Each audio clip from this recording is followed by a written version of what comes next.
Alright everyone, welcome back to Less Action, More Figures. I'm Kevin Wild, as you may know.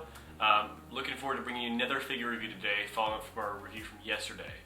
Now, if you didn't watch the review from yesterday, the figure we reviewed is the original Goku. I said it's one of the best figures that I own, one of my favorites. Really high quality, well worth their money, and I would recommend it for anyone who likes Goku.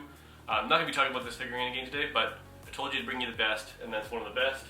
Today I'm going to be talking about one that's kind of, in my mind, divisive. I like it in some ways, I really like it in some ways, in other ways I don't like it. So it's a figure that I recommend to some people and I recommend not to other people, right? So that figurine is the Goku Black. So I picked this one up from GameStop a couple weeks back. Maybe Games, you can find it there. It was 29 bucks, pretty typical price, nothing fancy. Again, you know, if you've watched my other video, you know that I'm a big unboxer, so I'm not going to show you me unbox it or set it up. You're just going to see the box here in case you're interested in buying it. Without delay, let's jump in. I'll show you the figurine and tell you some reasons why I like it. Alright, here we go. Here's the Goku Black figure I was just referring to, out of the box and visible.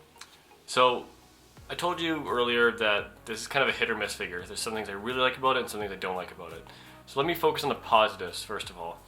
So this figure is quite big. As you can see, especially when you get the side profile, it's a pretty big figure, especially with the long arm, which, let's be honest, is a really cool effect. You have to kind of snap it on after, it doesn't come like this, but it's really neat. Really love this, you know, position and actions. You can just see it yourself. You think it looks awesome. I think you'll scroll through here. The paint quality is really well done. There's not too much damage on this figure, so there's really not much that could go wrong with it. You know, they have the shading down pat. I'm not a huge fan, I guess this is a negative, of like the glossiness. Everything is very glossy. I'm kind of more, you know, a fan of the matte finishes. This one, as you can see, as I can move back and forth, very shiny. The hair is really well done. I don't know if you can get a really good visible from there. And actually, this is not really doing it justice. It's a really bright pink with a little mix of white. This is making it look pretty pale, but when you see it in person, it's actually more similar to like that sort of color, but more pinkish. The face, see if I can get a focus there. Very cool as well, as you can see. Kind of got a cool little angry face going on there. The hand actually is really impressed with. It's really well done. You know, some of the fingers on different hands of these figures can be quite, I don't know, shoddy quality. This is just really rigid. Really like it a lot. The base is a little bit on the big side, but you know, obviously you can see he extends beyond the base. The reason why I mention that is sometimes these bases can get really big, and it actually restricts how you can set up these figures because the bases will be hitting against each other. This one's really small in comparison to the figure, so it's really not too much of a negative, and it's pretty, especially because considering the figure is mostly black, you don't really notice the stands here very much. They kind of blend away. So overall, you know, I really like the design. I think the figurine's really cool. It's heavy. It's great quality. So it's certainly not on the cheap side of things. And you know, again, considering the value for 30 bucks, this is one of the ones where you're getting a really good value from it. Now, I said a lot of positive things. I haven't said a lot of negative things about this figure, and really, to some people, this might not be a problem, but for me, it is. And you can kind of get an idea of what I mean when I put it like this. So, this figure, well, I should say most of my figures live on a shelf, right? I like putting them where I can see them and, you know, setting them up together. Just, you know, I mean, that's what they're for, right? For looking at them. The thing about this figure is just, it's really hard to get a viewpoint of where it actually looks cool. Like, it looks cool when you look at it like this, but on a shelf, it's like, this is kind of a cool stance, but you can't really see his face.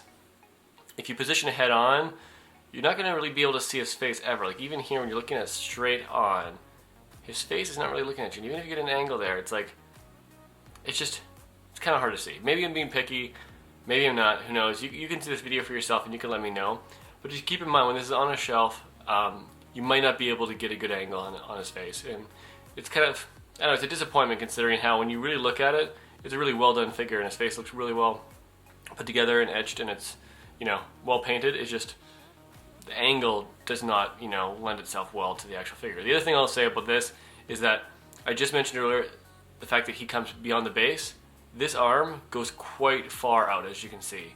So if you're going to be positioning this somewhere, you can't put it too close to the wall because then this will hit the wall, If you're going to put it sideways, you can't put something too close to it. So keep that in mind. But I think overall, this cool factor certainly outweighs the negativity of the positioning. But like I said earlier, it's a really divisive figure. So if you like Goku Black, which I do, as well with the purchase. However, if you're going to be putting it on the shelf, just keep in mind the style of it and how it's positioned, because like I said, frankly, you might not be able to get it in a position that looks good. I will give it a quick measure here, as I always do, just so you can get an idea. So let's see, a little under 8 inches. That doesn't really do it justice, especially when compared to the Goku that I did yesterday of 9 inches, because when you look at it, it's quite long. Like you see, it's 10 inches long. It's just because of his pose, he's not very tall. So would I recommend this one? With quality, with the paint job, with the pose, I would probably say yes, but it would be with an asterisk, and that is just, can you get it into a position where you like it? Because again, this looks cool if he was kind of looking upwards, but that's not how it's positioned.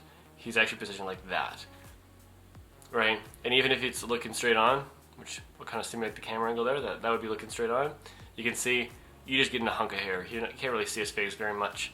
And even though the hands are cool, the face is kind of what we want to see there. So that's it. That's my figure review for this Goku Black. Again, here's the box if you're interested in it. It's pretty cheap from Amazon. If you have any questions, post them below. Otherwise, keep an eye out for my next video. Thank you.